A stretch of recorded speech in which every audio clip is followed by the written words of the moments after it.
Hi everybody, this is Judy at Judi in the Kitchen. Today I have 3 really big butternut squash that I need to roast, and I'm going to roast them without oil, and I'm going to do 2 different methods at the same time to kind of test them out and compare them together. And this is a little bit of an experiment, so I'm going to bring you along with me so that we can see the outcome together, and that way you'll know which might work well for you if you want to do some roasting of these vegetables without oil.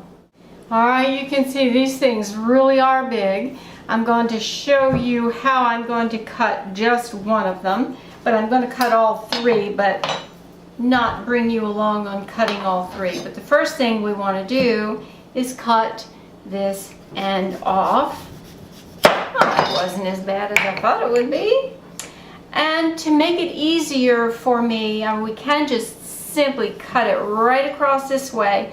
But I find, because I'm a little smaller person, it's a little easier for me to manage it if I cut the end off that has the seeds in it from the rest. Yes, you see me struggling. It's not easy to cut these things, especially when they're big like that. Okay, so now I like to take this and just cut it in half and remove the seeds from it. Sometimes it's easier said than done. There we go. There we go.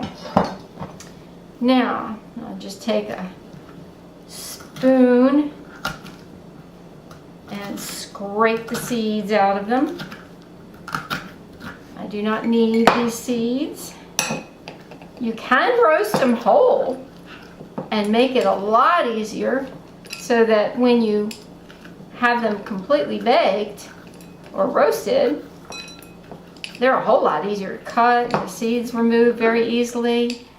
Obviously, they're going to take a lot longer to roast that way, but the choice is yours on which way you want to go. I'm going to treat these uniformly so that I can give it a fair test between them. There. That's a lot better. Almost. There. Okay. I'll do this other one off camera. Now to show you how I'm going to struggle with this one. We want to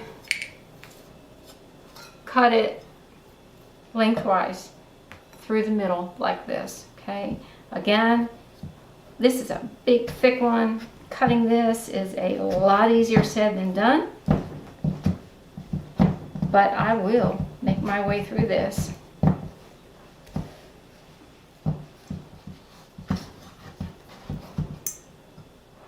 Sometimes it's easier to poke the knife through it and then bring it down almost like an axe.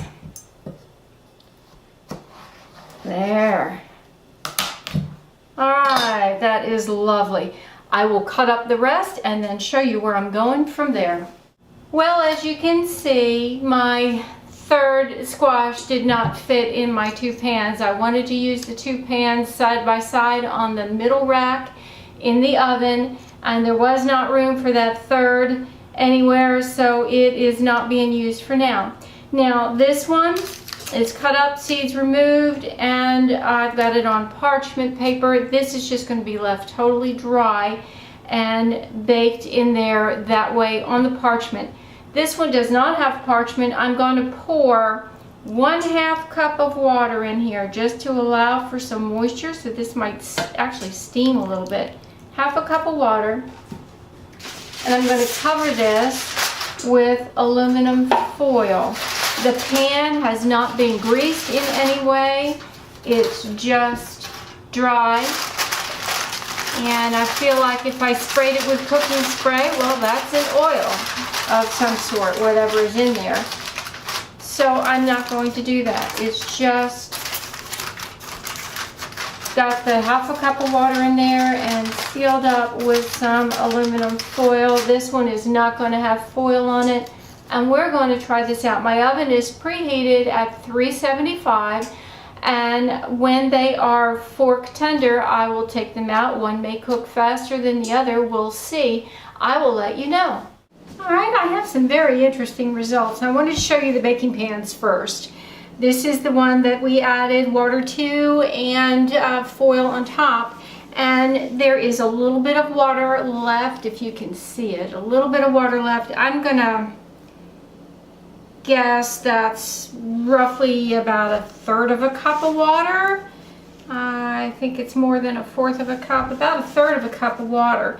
So it is interesting. It used up a good portion of that 1/2 cup of water, not all of it.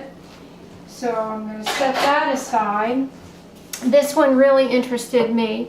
This is where we had no moisture whatsoever, just the dry parchment paper with the dry squash, but there is moisture in the bottom here.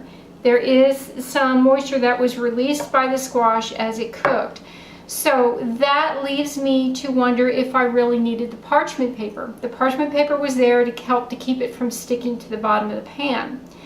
So I may very well do a part 2 video where I roast that 3rd butternut squash in the glass pan without the parchment paper, with no water, no oil, just cut side down and see what happens. But let me show you the squash now. Ooh, hot. Okay, this is the squash that was cooked on the parchment paper, and you see the outside is a little more wrinkled. It's starting to cool down some. The bulbous part on both the test batches cooked in 1 hour. Okay, these were fork tender in 1 hour. Fork pokes it really easily. The neck part of the squash I did let go for an extra 15 minutes just to be on the safe side, because the flesh is a lot thicker than it is over here. But it's just perfectly fine, and I like the way this browned a little bit, although you always take it off the peel. Now let me get the other one and show you. Okay, this is the one that cooked with the added water and the aluminum foil over it, and just the same as the other, the bulbous part cooked in 1 hour and the neck part took 1 hour and 15 minutes. You can see the difference in the texture of the outside of the peel, although that really shouldn't make any difference whatsoever because it's going to be thrown away. But the inside is nice and fork tender, and so I can scrape it away from the peel and use it however I'm going to. I'm actually going to dehydrate these, so they just needed to be roasted whichever way. I think they're both going to taste just as fine as the next with regard to butternut squash. The dry one may actually be a tad bit sweeter than this one, since this had the water in it and the dry one did not, so it will help to caramelize those sugars just a little bit more. But I don't think the difference is going to be astronomical, not really at all. So what I'm going to do is cool these down and use them in the way I said I would do. I'm going to actually puree them and dehydrate them. But then I'm going to do another video where I roast it dry on the pan and see what happens from there. So stay tuned. So as we learned today, oil is not necessary for roasting butternut squash with the peel on.